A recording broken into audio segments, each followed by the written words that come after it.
fico muito emocionada enquanto as nossas histórias se conectaram, porque eu já conheci o trabalho da Suzy, ela fez uma live com uma amiga minha da graduação, vi ela se movimentando no Carreiras, e quando a Suzy entra na minha vida, eu já estava no doutorado há 2 anos e meio, bastante ciente de tudo que eu tinha no meu currículo. Como eu queria me inserir na área de pesquisa, eu fiz muita coisa, mas não sabia me vender.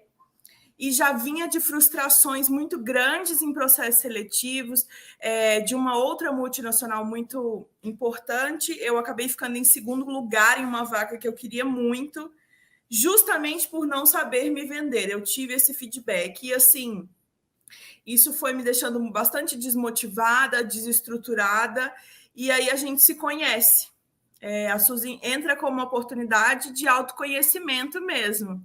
Ela abriu todas essas janelas e portas que me travavam muito e me fez perceber como alguém que, sim, tinha capacidade de estar do outro lado, de sair só da pesquisa da academia e me inserir numa empresa de fato, poder atuar na área de pesquisa dentro de uma empresa. Acho que a nossa história se conectou justamente em todos esses pontos. E por que é muito emocionante? Porque ela não mexeu só no meu profissional. Eu acho assim, o profissional a gente melhorou muita coisa, eu soube me vender mais, mas a Suzy foi uma rede de apoio para mim nesse momento. Ela me fez perceber mudanças pessoais que eu precisava para que eu conseguisse o meu emprego. Então, eu lembro muito até da nossa última conversa, em que ela falou assim, vai, se dedica, porque eu acho que a nossa próxima conversa é a sua contratação. E foi. Depois em que eu soube o que eu realmente queria de forma de me posicionar e me vender, essas oportunidades elas chegaram. Então foi aí que a gente se conheceu e nossas histórias foram se unindo. Bom, depois de 4 meses de todo esse trabalho que eu desenvolvi com a Suzy, a Dexco entra na minha vida com uma oportunidade de uma vaga incrível, atuando na área de pesquisa como engenheira de melhoramento florestal. Foi um processo bastante longo, nós tivemos um processo durante 3 meses, 3 a 4 meses, e hoje, atualmente, eu fui contratada como engenheira na área de melhoramento florestal, atuando em uma grande multinacional, com toda a minha bagagem, minhas responsabilidades. Além do mais, eu continuo fazendo doutorado, ligada a uma outra empresa.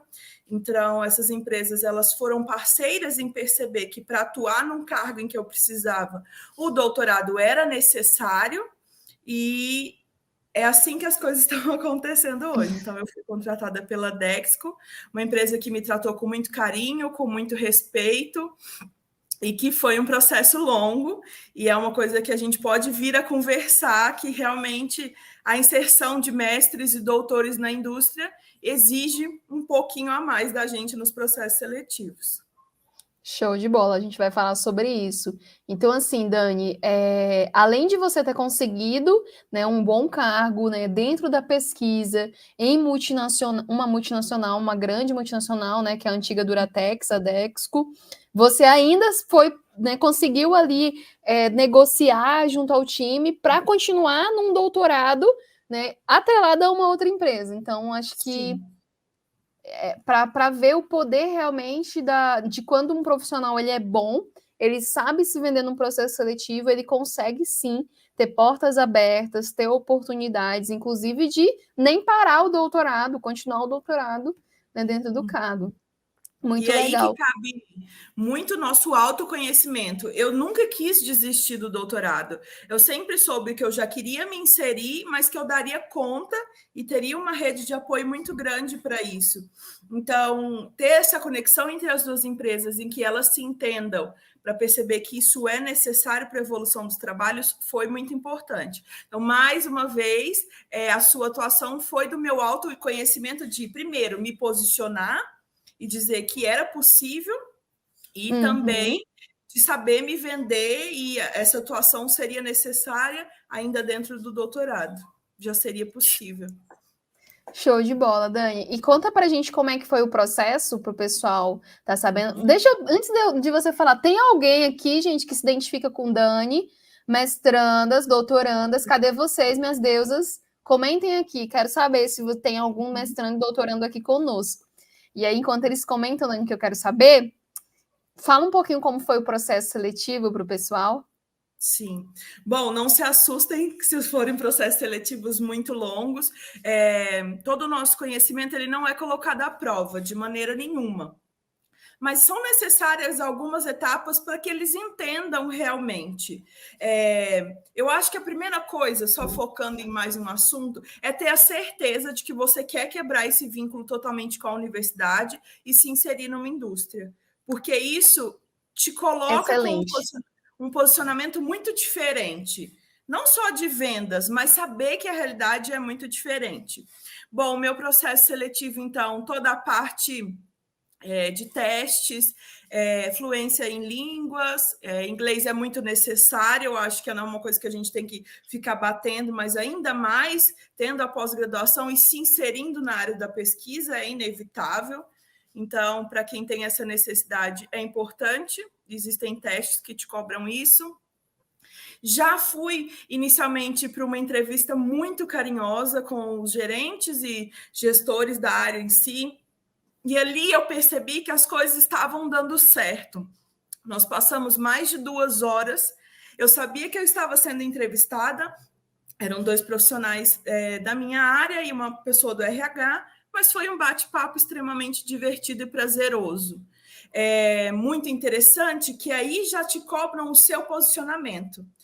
Alguns temas da área de melhoramento a gente trouxe, se era vantagem, se não era vantagem, eu soube me posicionar. A profissional de RH estava presente, fez alguns questionamentos, mas o foco foi total na parte técnica. Posteriormente, o meu processo seletivo ele foi congelado pela quantidade de inscrições. Eu fiquei nesse período da espera, mas tratada de uma forma muito respeitosa pela empresa. E depois disso, muita novidade, que eu até compartilhava muito com a Suzy, me chamaram novamente para que eu pudesse ir para a empresa, fazer mais uma etapa do processo seletivo. Mais um pouco estudos, parte técnica, parte pessoal. Passei a tarde com a empresa, com outros gerentes também responsáveis pela área, um consultor técnico e a profissional de RH. Aí era o meu posicionamento como Daniela, profissional e pessoal. Nós ficamos, eu fiquei cerca de... Na primeira foi mais técnica, né, Dani? A primeira foi bem técnica, e a segunda agora você também tinha que colocar um pouco ali da Dani. É isso? Só para a gente entender. E uma dica muito legal da Suzy que eu levo para a vida. Eu tinha muito essa dificuldade em me posicionar como pessoa. E, gente, por trás de todos os gerentes e consultores existem pessoas. Então, conecte-se com essas pessoas. Quando eu via a oportunidade, fale sobre você. Eu queria vomitar todo o meu currículo, todas as minhas experiências, e não é assim. Antes de tudo, eles querem conhecer a pessoa que ali está. E eu lembro muito bem que um dos nossos gerentes me fez uma pergunta e eu falei, eu me identifico muito com a Fórmula 1. E foi um assunto que a gente ficou por quase 20 minutos, porque ele também era muito fã de Fórmula 1. E atualmente, sempre que a gente conversa, a gente está falando sobre o esporte em si. Então, conecte com as pessoas. Você está sendo avaliado, mas você é uma pessoa. Permita-se ficar nervosa, permite-se quebrar o gelo dentro de tudo que existe ali, mas faça conexões, não mentirosas. Pelo contrário, seja você, independente de qualquer coisa. Aquelas pessoas são as pessoas que vão trabalhar com você todos os dias futuramente.